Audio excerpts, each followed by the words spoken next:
Brian, as Pete mentioned, during the Christmas Day bomber back in 2009, we hadn't fully established a protocol and discussion about how a terrorist suspect would be interrogated. After that, we kind of worked through that problem a lot more. So there actually will have already been, pre this arrest, a very extensive discussion between the FBI and the rest of the intelligence community about how such an interrogation will occur and what the key issues are. Now, the FBI is very much in charge as the law enforcement entity for the federal government that's in charge of this investigation. But they will have already worked with organizations like the Central Intelligence Agency and the like to figure out what sorts of questions need to be asked about foreign contacts and the like. So what would happen here is they will take him into custody. There is, of course, the possibility that they will Mirandize him right away, but much more likely what they will do is use what is known as the public safety exception. And that gives them some legal authority to question him initially about things which pose an immediate threat to public safety. So they can ask him about, are there any more improvised explosive devices that you've wired anywhere? That can go through a series of questions, and that can take some time, and they can get all of that information from him before they actually Mirandize him. Now, once they ultimately Mirandize him, they will go through all of those things that they need to know, and that will be done by FBI agents, but again, supported by the rest of the national security community. And in my view, they'll want to know, again, any weapons that are out there, motivation, any other associates, are there further dangers? These are the key issues that they'll pursue, and then they'll start moving out towards motivation, more distant networks, things like that. And Michael, already this thing is kind of like spider cracks when a rock hits the windshield. As you know, this has gone off in all directions today already. We've learned from our station, WHDH, that in New Bedford, Mass., 3 individuals have been taken into custody for questioning, 2 males, 1 female, all believed to be roommates presently or at one time with suspect 2. And, you know, this kind of thing is going to happen. They've been in this kid's computer now for a couple of hours. They've gotten all retrievable evidence from the house he shared with his brother for however long. So it's not finished uploading. So let's see, Pete Williams. Let's go over to you. You've got something new. Well, just that several law enforcement officials have confirmed for us now that he is alive. He is in custody. Unbelievable, as one said, who's been following this. The next question is, what sort of condition is he in? Is he gravely wounded? Is he walking? We just don't know, and we're trying to find that out now.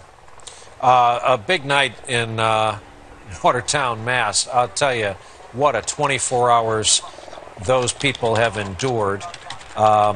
These are just citizens of a town in eastern Mass, and this was visited upon them after they witnessed the horrible bombing at the finish line of the Boston Marathon. There is your suspect in custody and alive. We believe he survived 1 or more bullet wounds last night in a hail of gunfire that was 200 or more rounds. Lester Holt is at street level, as we've seen, across from the town diner in this town that can now kind of start to breathe and live a little bit. Lester? Brian, we heard about 30 seconds of sustained applause in this crowd when the word got out that they had him, that he was in custody. These folks have lived through hell, especially last night with the shots and the explosions. I'm with Rita. I'm sorry, Rita, your last name was? Colella. Colella, who lives here in the neighborhood. What's your reaction to the fact that they have him in custody? I am tremendously relieved. I feel like I've been watching a bad movie that I haven't been able to turn off. Just the relief is wonderful. I'll be able to sleep tonight. You stayed inside all day, and the helicopter came over a minute ago, and you said, I'll be glad that's over. I will be glad that's over. I don't know what it's like to be in a war zone, but listening to them all day felt like maybe that's what it was be like in an area where that's all you heard. Well, we're grateful for you. Unsettling. Grateful for you. Grateful for your community. Thanks so much for talking to us. A big relief here, Brian, for folks that we're potentially going to face another night of uncertainty that this person could be out there. there, a person who has shown a willingness to do such great harm. And the word has gotten out. Folks are out now celebrating. They've been inside all day. They will rest well tonight here in Watertown. Lester, thanks. And if Michael Leiter can still hear us in thank you so much. It's very nice talking. In Washington. Michael, you with us?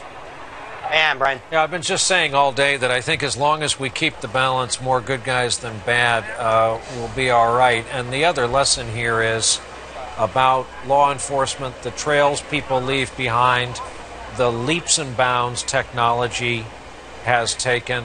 You and I have said many times in the past couple days, following Oklahoma City, we were in rough shape in terms of this country's ability to investigate this kind of thing. And now the sweep of technology, it's really hard to get away with something bad in this country.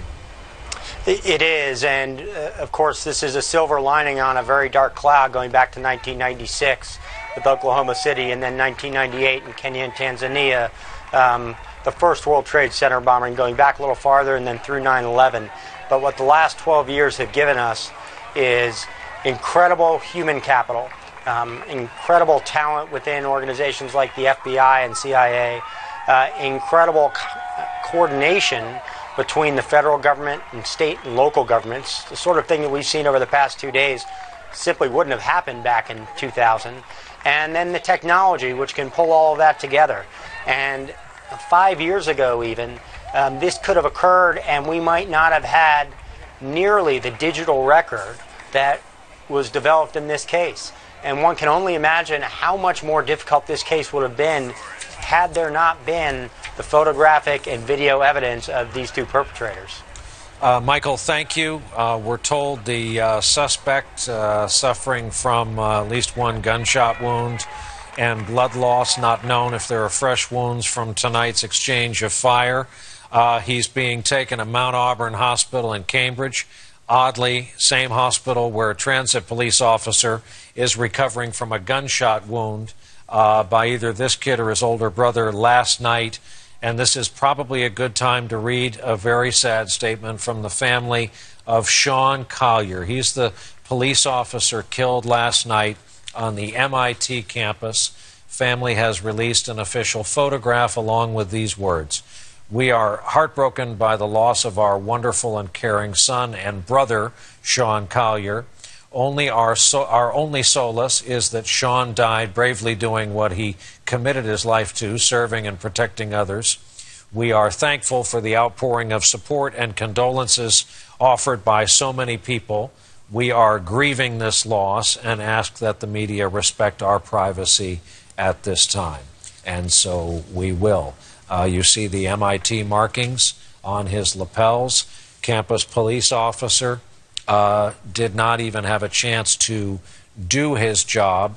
The accounts are he was sadly, basically executed by one or both of these suspects, older brother and younger brother still alive, being transported to a hospital. What's going to start happening there in Watertown, and you can tell this already, you saw one tactical officer come out toward the waiting crowd. It'll be a kind of gauntlet. People are so anxious to express their thanks. You'll hear every entering and exiting vehicle applauded now. And here's my prediction coming true. This is just going to happen all night long. These are the people who liberated their town. In effect, gone through 24 hours of hell in Watertown, Mass. Hey, Lester. Yeah, Brian, that you're seeing the ambulance just went by this crowd. They believe the ambulance carrying the suspect. A big round of applause from the crowd as it parted and the ambulance went by. Whether the suspect is truly in the ambulance is not clear, but we believe he might have been, and it's quite a reaction from the crowd. These folks have had, as they've noted, just a really tough night last night, facing another tough night ahead, and they have been standing here with us after being holed up in their homes all day, standing here with us, kind of listening to the best they can, the half part of the conversation they can, and gleaming on to what we were saying. And then they heard that he was in custody, and folks are are obviously joyous for a very good reason. I think we're all happy there was no further bloodshed beyond the suspect here, and that this is over. Yeah, you're going to be on the happiest corner in Commonwealth of Massachusetts there in a few minutes, especially when all the vehicles, first responders, law enforcement start coming out. Lester Holt, thank you. 8:59:30 in the East Coast. Listen to that. We'll give this a few seconds, and then coming up at 9 o'clock straight up, we'll update everybody on what has transpired.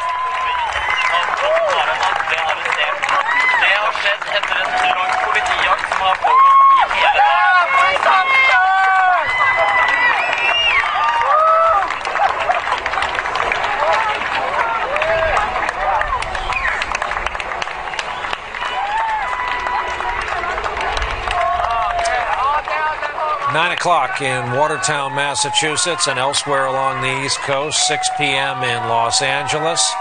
Johar Tsarnaev, said to be 19-year-old student at UMass, has been apprehended. He is suffering from blood loss, at least one bullet wound, not ascertained yet if it was suffered tonight or in last night's exchange of gunfire. After the all-clear was given, after a day-long lockdown, people of Watertown and the Boston metropolitan area were told by their public officials, who had good reason to do so, it was flooded with law enforcement, the region was, and it was really, we were given indications, a matter of time. Confidence was high. They were going to find this guy. As you see, Watertown Fire Department Engine 1 come out of there. And 30 minutes after their announcement that people can come out again after this day-long lockdown, the exchange of gunfire. We heard from our own folks on the ground, our camera crews, people like Lester Holt, Kerry Sanders, that gunfire had taken place. This will whip up the crowd. The fire engine's hitting its siren on the way out. And this will begin the slow parade of fire and police out of the scene. It apparently is that the suspect was holed up under a tarp in a trailered boat in the backyard of a private house, 2 or 3 story frame house, and that all this time we have been waiting for this to resolve. SWAT teams were assembled, and he is being transported to the same hospital where an MTA cop is recovering from gunshots sustained last night. As this slow parade of vehicles now exits, Kerry Sanders, what a wild, 20 hours, 18 hours it's been in that town. I got to say, I'm lost. It's been like, I guess I started working Thursday at 5 a.m. and have been working straight through, so it's kind of hard to keep clear everything that's been going on. But Wayne Matrano is one of the residents here. There's members of this community that we hear cheering, high-fiving each other, big smiles. How do you feel right now knowing that this is over, that he's in custody, and he's alive? Well, again, as you said, there's been a busy 18 hours, even longer given Patriots Day and what had happened then and leading up to this. But now a sense of relief. I've heard it from my neighbors, my friends. It's a very tight-knit community here in Watertown. At least I can speak of Watertown, if not for the entire New England area. And there is a sense of relief, and people, I've seen them applaud the police and applaud the governor when he was making his speech out a little earlier with Mayor Menino, and it's a sense of pride knowing we've worked together to solve it, or at least bring it to this level. I'm curious, there was a blanket of fear over this community, maybe even over all of New England, if not the nation, that somehow somebody would set bombs at a sporting event and kill children and maim other children and adults. And I mean, the carnage here has been just so horrific. As you stand here in your heart, how do you feel that this has reached its conclusion, knowing what we have all been through? Well, I don't know if it has reached a conclusion, Gary. I think it has made people a little wiser, maybe a little more aware of what's happening around them, a little more careful, a little more apt to shake a hand than shake a fist, and to help those. Again, I was at the marathon, and I saw people, instead of running away, ran to the problem, putting their own life, not even thinking of their own personal condition, but worried about there's another one of my fellow citizens, another human being who needs help. That's where I'm going. And a sense of solidarity and feeling of compassion is overwhelming right now.